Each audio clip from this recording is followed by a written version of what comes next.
어른이 된다는 건 울지 않는 것이 아니라 울면서도 걸어가는 법을 배우는 것이다.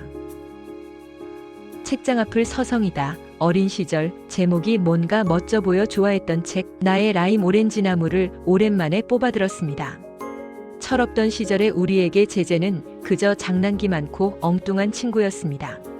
하지만 어른이 되어 다시 펼쳐든 이 책은 전혀 다른 이야기를 건네옵니다. 그때는 보이지 않았던 제재의 외로움이 보이고 그때는 이해하지 못했던 철이 든다는 것의 슬픔이 가슴에 울림을 줍니다. 5살 꼬마 제재의 이야기를 빌려 우리가 잊고 지냈던 내면의 아이와 성장이란 이름 뒤에 숨겨진 상실에 대해 이야기해 보려 합니다. 주인공 제재는 브라질의 가난한 집안에서 태어난 5살 소년입니다. 가족들은 하루하루 먹고 살기 바빠 예민했고 제재에 넘치는 호기심과 상상력을 받아줄 여유가 없었습니다. 제재는 스스로 그를 깨우칠 만큼 영리했지만 사람들은 그를 철부지 심지어 악마라고 불렀습니다. 사실 제재의 장난은 나 좀 봐달라는 처절한 몸부림이었습니다. 하지만 돌아오는 것은 따뜻한 관심 대신 매질과 욕설뿐이었죠. 세상 어디에도 마음둘 곳 없던 제재는 집 뒤뜰의 작은 나무 민기뉴에게 말을 걸기 시작합니다. 제재에게 라임 오렌지 나무는 유일한 친구이자 자신의 이야기를 들어주는 해방구였습니다. 어쩌면 우리에게도 이런 민기뉴가 필요했던 건 아닐까요? 어린 시절 나의 억울함과 슬픔을 온전히 털어놓을 수 있는 단 하나의 존재 말입니다. 제재는 그 나무 아래서 현실의 고통을 잊고 상상의 나래를 펼치며 간신히 숨을 쉬었습니다. 이 부분을 읽으며 이런 생각을 해봤습니다. 우리가 어른이 되어서도 가끔 텅 빈 방에 혼자 있는 기분이 드는 건 어쩌면 내 이야기를 온전히 들어줄 민기뉴를 잃어버렸기 때문이 아닐까? 상처투성이었던 제재의 삶에 기적 같은 인물이 등장합니다. 바로 뽀르뚜가 아저씨입니다. 처음에는 제재의 장난 때문에 악연으로 만났지만 뽀르뚜가는 제재의 상처 입은 마음을 가장 먼저 알아본 어른이었습니다. 그는 제재를 혼내는 대신 조용히 차에 태우고 이야기를 들어주었습니다. 제재가 처음으로 사람의 온기를 느낀 순간이었죠. 제재는 말합니다. 아저씨가 마음에 들어요. 아저씨는 정말 좋은 분이에요. 사랑이 없다면 인생은 아무것도 아니야. 이 문장은 이 책을 관통하는 가장 중요한 메시지입니다.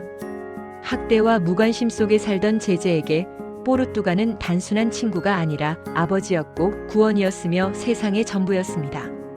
사람은 빵만으로 사는 게 아니라 누군가의 다정함을 먹고 자란다는 것을 제재는 비로소 깨닫게 됩니다. 우리의 삶을 돌아봅니다. 우리를 살게 하는 것은 거창한 성공이나 부가 아닐지도 모릅니다. 힘들 때 건네받은 따뜻한 말 한마디, 나를 있는 그대로 봐주는 단 한 사람의 시선. 그것이 우리가 험한 세상을 버티게 하는 뽀르뚜가의 유산 아닐까요? 하지만 소설은 제재에게 영원한 행복을 허락하지 않습니다. 가장 사랑했던 존재, 뽀르뚜가가 갑작스러운 교통사고로 세상을 떠납니다. 동시에 집 뒤뜰의 라임 오렌지 나무 민기뉴마저 잘려나갈 위기에 처합니다. 제재는 알아눕습니다. 그것은 단순한 병이 아니라 영혼이 부서지는 고통이었습니다. 아버지가 뒤늦게 제재를 위로하려 하지만 제재는 마음속으로 이렇게 독백합니다. 아빠, 사실은 제가 뽀르뚜가 아저씨를 죽이고 싶을 만큼 사랑했던 거 아세요? 사랑하는 사람을 죽이는 건 잊혀지는 거래요. 그래서 제 마음속에서 아저씨를 죽이고 있어요. 5살 아이가 감당하기엔 너무나 잔인한 이별. 제재는 뽀르뚜가의 죽음을 통해 가장 아픈 방식으로 어른이 됩니다. 제재가 회복된 후 더 이상 장난을 치지 않는 착한 아이가 되었을 때 안도보다는 가슴 저린 슬픔을 느낍니다.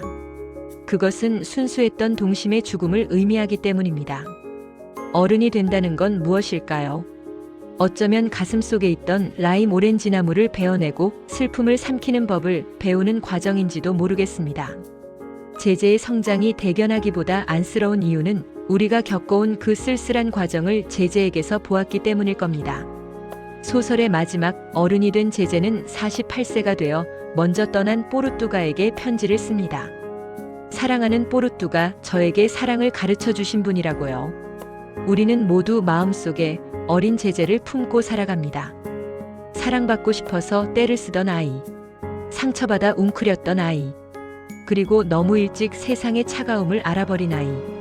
지금 당신이 삶에 지쳐 있다면 그것은 어쩌면 당신 안의 제재가 민기뉴를 찾고 있다는 신호일지도 모릅니다. 오늘 밤은 나 자신에게 뽀르뚜가 아저씨가 되어주면 어떨까요? 스스로를 비난하거나 몰아세우는 대신 가만히 어깨를 내어주며 이렇게 말해주는 겁니다. 괜찮아. 너는 충분히 사랑받을 자격이 있어. 사랑이 없다면 인생은 아무것도 아니라는 말. 그 말의 무게를 다시 한번 생각하며 구독과 좋아요 부탁합니다. 지금까지 웬디의 서재였습니다. 감사합니다.